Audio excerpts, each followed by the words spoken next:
Hello viewers, তো আজকেও একটা নতুন ভিডিও নিয়ে আসলাম যেটা নাকি শাটারিংয়ের তলি গেলে কীভাবে আমরা ফিটিং করতেছি।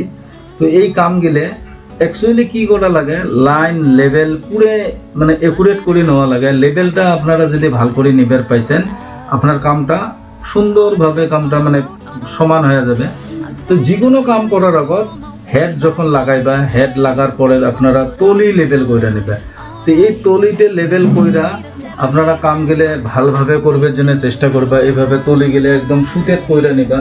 তো এই ভিডিওটা যদি ভালো লাগে আপনারা নিশ্চয়ই যেভাবে সাপোর্ট করিয়েছেন সাপোর্ট করে থাকবেন।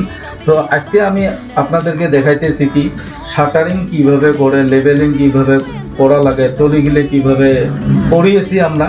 তো এই প্রসেসগুলো দেখার জন্য এই ভিডিওটা আমি বানাইছি। তো আপনাদেরকে যদি কিবা ধরনের কোনো ধরনের ভিডিওর প্রয়োজন হয় আপনারা নিশ্চয় কমেন্ট করবা, আমি ওইভাবে ভিডিও বানিয়ে দেবো।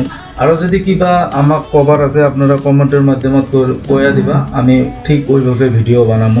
তো এখানে দেখো তলি গেলে যে প্রসেসত কাম গেলে করা হয়েছে, অ্যাকচুয়ালি আপনারাও এই প্রসেসটা ফলো করবা যাতে কম মানুষ দিয়ে কাম গেলে ভালো করে আগবাড়ি নেওয়া যায় আর অল্প নিজে লাগি থাকবা।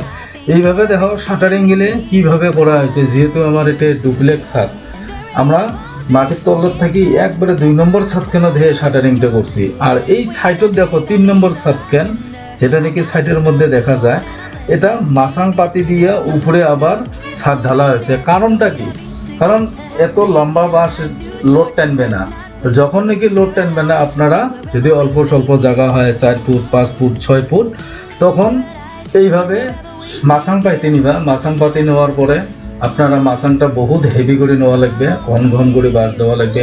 নিশ্চয় আপনারা ভিডিওর মধ্যে দেখাই পাইতেছেন যে কিভাবে আমরা মাসাংটা পাতি নিছি।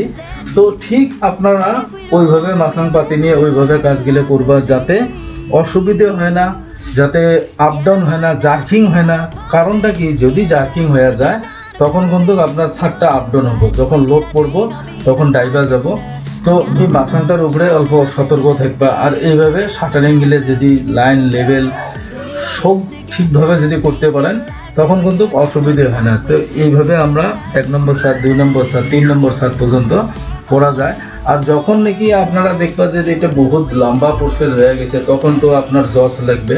আর জস বলতে তো আপনারা বুঝিয়ে পেয়েছেন, যেমন নাকি লোহার পাতি লাগে, লোহার পাতি যদি যখন দেওয়া যায় তখন কিন্তু আর একটুকু হেলডেল হয় না। তো যে কোনো কাম করার আগত আপনারা সব সময়ের ভিতরে চিন্তা করবা যে না, আমরা কাম গেলে অল্প মনোযোগের কাম গেলে করা লাগবে। কারণ বিল্ডিংয়ের কাম গেলে একবারে হয়, বারবার করা না যায়। কিবা কারণত লাইন লেভেল যদি বেয়া হয়ে যায় তখন কিন্তু সেই একটা প্রবলেমত আসি যায়। তো এইভাবে কাম গেলে আপনাদের আমি যে দেখে থাকি, নিশ্চয়ই আপনারা কমেন্টের মধ্যে জানাইবা যে ভাল পাইছেন না বেয়া পাইছেন। আর এইভাবে যেভাবে আমাকে সাপোর্ট করিয়েছেন এইভাবে সাপোর্ট করে থাকবেন। আমি ঠিক নতুন নতুন ভিডিও নিয়ে আপনাদের এখানে আসবো। আর নিশ্চয়ই আমি এর সারি ভালোভাবে ভিডিওগুলো করার জন্য চেষ্টা করবো যাতে আপনারা বুঝতে পারেন।